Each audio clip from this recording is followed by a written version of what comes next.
Conspiracy theories come in many flavours. From those that believe we've never been to the moon, to those that think that space is fake entirely, and that we live on a flat Earth underneath a massive dome. There are even those that are convinced that lizard people rule the Earth, with some of them even posing as human beings and holding prominent positions in the world's governments. Then there are those few that literally find a conspiracy in everything that they see. Join me today as my channel takes a first look at Barnabas Nagy.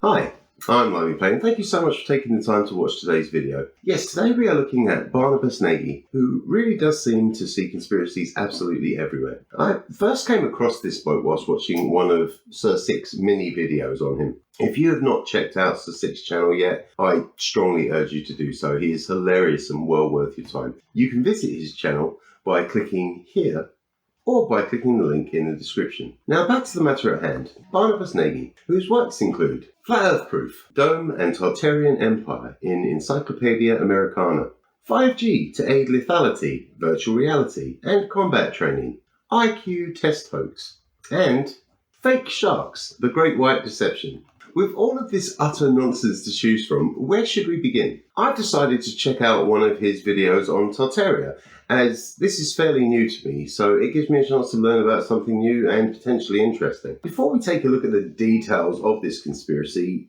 let's hear from Barney. Hey guys, welcome to the video. Today we are going to have a look at Tartaria. Yes, I know lots of you have asked me to make more videos on fake history and especially on Tartaria, so here's a chance to have a look at the next update.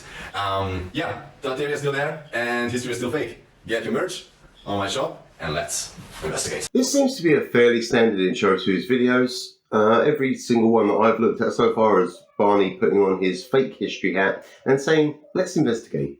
Not going to lie, it's a catchy little line, pretty memorable.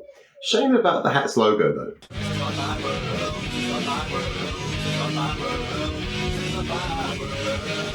Whoa, he's got a website. We have to take a look. Let's see. BarnabasNagy.com. That's strange. Maybe if we try one of the links in his description.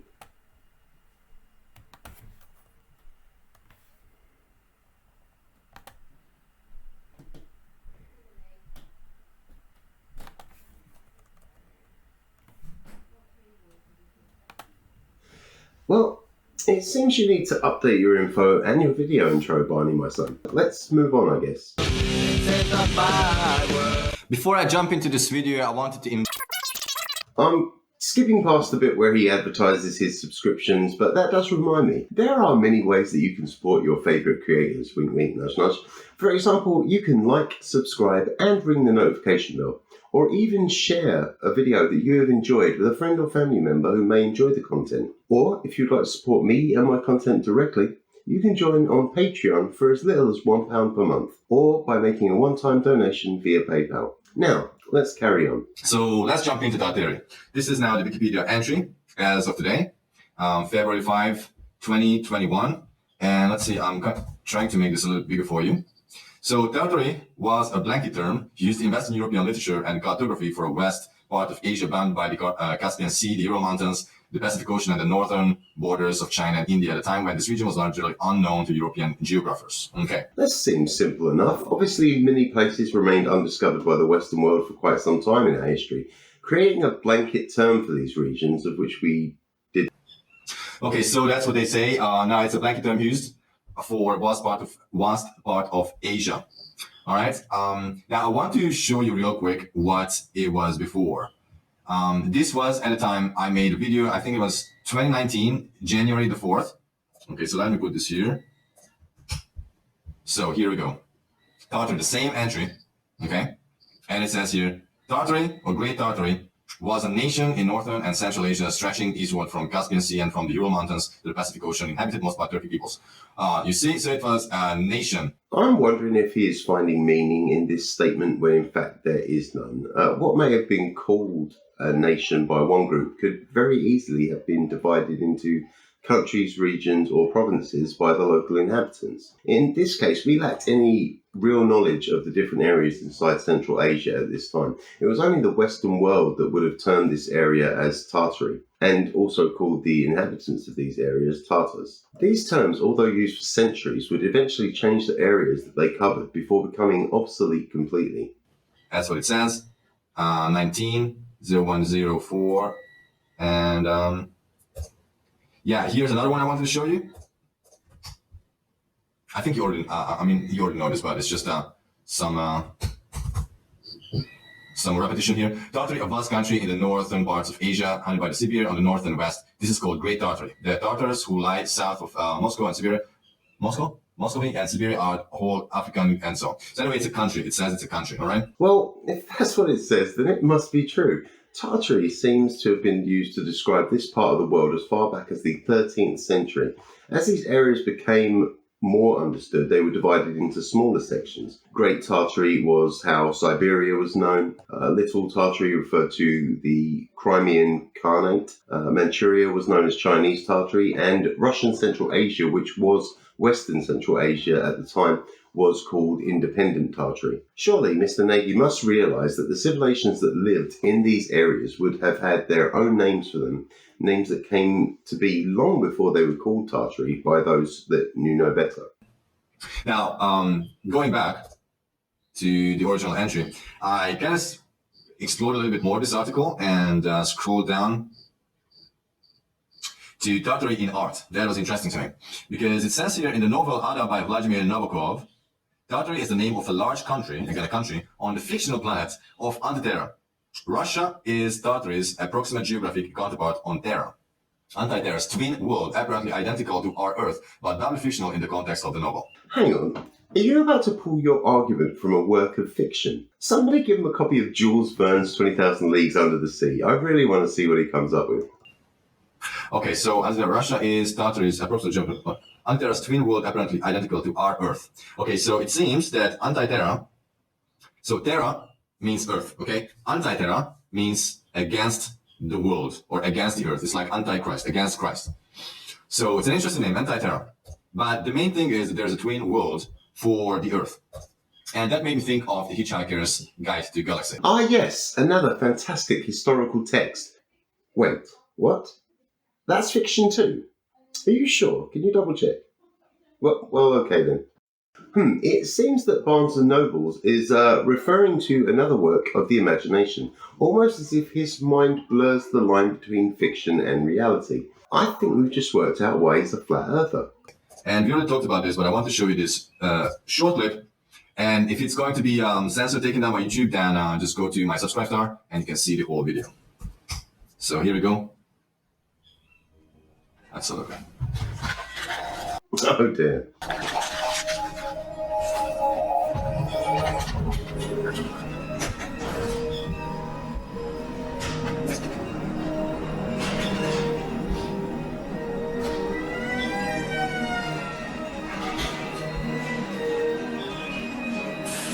Do you think this has anything to do with some of his content being banned?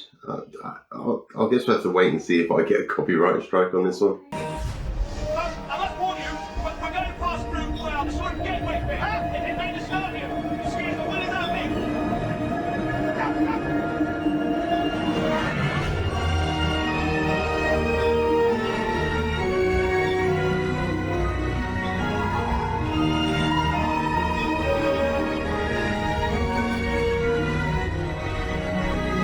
What do you think showing this clip is in aid of? Personally, I'm going to throw all my chips on him actually believing that we are somehow connected to a second Earth via a hitchhiker's guide conveyor belt through space. Go ahead, comment with yours. I'll wait.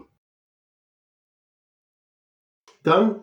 Cool. I look forward to reading your thoughts. Okay, as you can see, the whole thing, the whole universe is architected. And that makes me think about the architect in the Matrix who created the Matrix. Can't you just focus on one or two batshit crazy ideas per video? Right? It's about the architecture and the artificial reality. Welcome to our left. They put the Earth together from these different pieces and puzzles. True floor. And what I found interesting, I didn't see it before, but there's a number here: 748324. I don't know what this is. 3426. I don't think the number is the important thing, but what is important is either this is a barcode for this item, that makes sense, or this is the digit to be digitized. So this is the digit to stand for like showing this item, which probably is not that because it would be 0101, right? So I think it's rather the barcode. Oh, the phone. So you can believe that the world is flat, history is fake, and fiction is real, but you won't cross the line at non-binary numerical references being used for digitalization. What makes you decide, like, what to believe or not? I mean, really, I'm actually very curious. The rest of us tend to separate reality and everything which you believe in pretty bloody easily. And yeah, I can't for the life of me fathom how you must make your choices.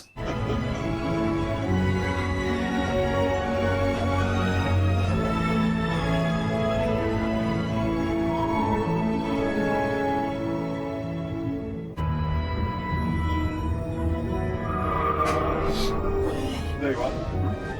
Look familiar. So it wasn't destroyed. Actually, it was. Okay, so if you don't know the whole story, please watch the whole movie. But in Hitchhiker's Guide to the Galaxy, the Earth was destroyed, and so that's why the guy is surprised. Fair enough, really. I'm sure I'd be surprised too. Earth Mark II. Okay, so this is the twin of the Earth. That's what this guy was talking about. So that's interesting. Technically, that's Earth Mark II. That doesn't mean it's a twin per se. It's like the next version. It can be almost the same or vastly different. Just depends on if there are improvements or other changes to be made. Still, not sure on your point for showing it. You could have just said what you were thinking and saved us all a bunch of time. And, we've been watching a lot of it at twice the speed. I think. Liar! It definitely made me think about what's going on. So you made the Earth? Not me alone, but I did my part. Ever heard of a place? I think it's called Norway. That was one of mine. I got an award for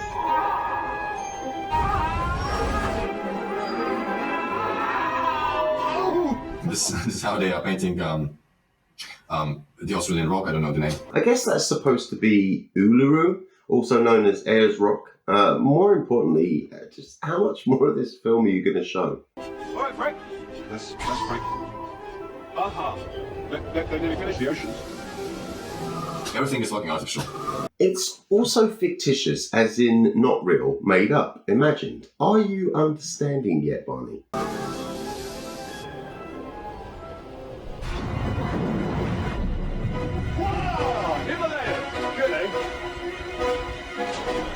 Earthman, you must realize that the planet you lived on was commissioned, paid for, and run by mice. When you say mice, do you mean little furry white creatures with whiskers, ears, teeth? Yeah, but then they're intrusions into other dimensional, hyper-intelligent, pan-dimensional beings. I mean, I don't know this cheese of which you speak, but they were there on Earth as mice experimenting on you. Oh, I see where you become confused now. You see, we were experimenting on them. No, well, yeah, no, I gather that's what they wanted you to say. You were actually elements in the computer program. Don't you dare, Barney. Don't you bloody dare. So mice, according to this movie, mice are experimenting on us, and we are just part of their computer program. At least he didn't say that's interesting or like our reptilian overlords or something. He truly had me worried there for a moment. Actually, this explains a lot of me. All my life, I've had this strange feeling that there's something big and sinister going on here. No, that's perfectly normal paranoia. Everyone in the universe gets that. Perhaps I'm old and tired, but I think that the chances of finding out what's actually going on is so absurdly remote. The only thing to do is stay hang the sense of it and keep yourself busy. I'd much rather be happy than right any day. That's an interesting one. If you were one of those tree seekers who follow my channel, If they follow you, Barnabas, they are definitely not truth seekers. we have been dealing with this, I think, for a long time, and some of my latest videos have been talking about this a little bit. So we know a lot about the world now, all the lies and all the contradictions. Correction, you all think you know a lot about the world, but all you really know is the narrative that you're creating in your own mind. And to be fair, you probably don't understand that either. And what's left? Honestly, we can't really know everything, all the truth. And I tend to agree with this. Like, you can't get to the bottom of all the truth. It's good to know about it. But at the end of the day, just live your life as much as you can and be as happy as you can, I would say. Pretty good advice, mate. That could very well be the only intelligent thing you will ever say. Hopefully not, but let's be realistic. Are you? No. Well, that's where it all falls down, of course. Anyway, that was that. And then going back, let's go back to Tartary. One absolute waste of time. There's another one. Jonathan Swift's Gulliver Travels. The eponymous hero refers to his travels in Tartary on 2 occasions. So I didn't know. Gulliver Travels was an interesting book for me. I never really read it. I just I watched, I think, it was a video or on an animation, whatever. Can't be that interesting for you then, can it, if you don't recall it very well? But I know the story. You do know it's fiction though, right? Such as that then the modern geographers of Europe were in great error. Interesting. Because we talked about the geographical errors that the cartographers are making and by design. So they're making mistakes on purpose. Why? To what end? And how do the mini nations of the world manage to put all disputes aside and then come together to fool the masses? This is one of the many problems with the flat earth theory. It just wouldn't and couldn't happen. If it somehow did, there's no way they'd be able to keep it a secret for long. By supposing nothing but sea between Japan and California, for it was ever my opinion that there must be a balance of Earth to counterpoise the great continent of Tartary. Okay? So it refers to Tartary. Not shocking, really, given that this is a Wikipedia page about Tartary. Notice how you ignore that they were supposing things, as in they hadn't explored these areas yet, so gave them a blanket term. Kind of like how it is explained on the very page that you're looking at. As stated, Tartary has been used to describe nations, countries, and a continent. Sort of lets you know how things change over time. Now, I then clicked on the Gulliver's Travels. Let's look at that. Oh, do let's. Nothing says history like mainly looking at works of fiction. And here we go. Just wanted to show you this picture here. So according to this, there's Asia, China, North America, and Brob Ding Nag. Barney Barty. I mean, what he says actually makes sense. Like, there's such a vast ocean. It just doesn't make sense that it's just ocean and there's no land there. Of course, it seems strange to have a huge area of ocean without any land in the middle of it. So the maps of the world must be fake then. Barnstable, you're a genius or a raving lunatic. I know which one I'm going with. So anyway, that's what Gulliver was saying, and I like Gulliver. It's a good symbol because it's about relativity. So, depending on where you are, you can feel small, you can feel big. How true. If you're on one of the millions of planets hurtling through space, you may feel small and insignificant. However, if you do believe that the Earth is flat, contained under a dome, and that space is fake too, I guess it may make you feel a little more important. Of course, that would still leave you wasting years of your life as one of the few who deny reality to make yourselves feel important and feed your ego. All the while you're just pursuing a lie. To me, this makes you less than insignificant. Congrats. Depending on which circle you are, you can feel smart or you can feel stupid, right? I guess so, but then feeling smart does not actually make you smart, does it? Just ask Nathan Oakley any maths question whatsoever, and you'll see what I mean. And so on. It really depends on your point of view of where you're coming from, what your measurement is and what you measure to. So that's why I like Gulliver's Travels actually. Anyway, that was my quick update on Tartaria. If you have any questions, let me know in the comments below. That's it. What the hell, man? That wasn't an update. That was you showing that you choose to believe anything and everything over reality. What a load of absolute bollocks. We will definitely look into Barnabas again in the future. There is certainly a lot of crazy to unpack there. But where does that leave us now? We came here to learn more about a conspiracy that, though very recent, stems from other conspiracies from our history. It even links to QAnon, a conspiracy that came to light last year. One of the main things that sparked off the Tartarian conspiracy theory, like with most, if not all, conspiracy theories, is misunderstanding. Because of limited knowledge in times past, and even because of how changes in labour and material costs change the types of buildings that we see being constructed, people start to believe that the world was different. Then they see similar styles of buildings in other parts of the world, forgetting that the West had colonised many countries, and think that every place must have been part of one world, united in peace and harmony. Then they think to themselves, why is the world not like this now? Suddenly it becomes a massive cover-up perpetrated by the very governments that they distrust already. Strangely, many of the followers of this conspiracy also throw in mud floods, energy weapons, and even a vanished race of giants. The belief in this and other conspiracies can come from many different individual situations, such as loneliness, economic hardship, and mental health issues. One of the more prominent factors is the need to create something that has been hidden by powerful people. This allows the person to believe that life is the way it is because of these people. Suddenly, their life is no longer their fault, but it is the way it is because of powers beyond their control. It's not me, it's them. It also allows them to interact with like-minded people, giving them community, social interaction, and affirmation in their beliefs. These groups are nothing more than cults and can be very dangerous. Maybe I'm off the mark here, maybe I'm not. Again, please feel free to, share your thoughts in the comments section or on any of my social media. Links are in the description. Also, please consider popping into my Discord server where you can interact with me and my subscribers. Here you can also suggest new subjects that you'd like me to look into. Thanks again for watching my video, and a very special thanks to my patrons and subscribers. As always, I've been LimeyPlay. Take care of each other and stay safe.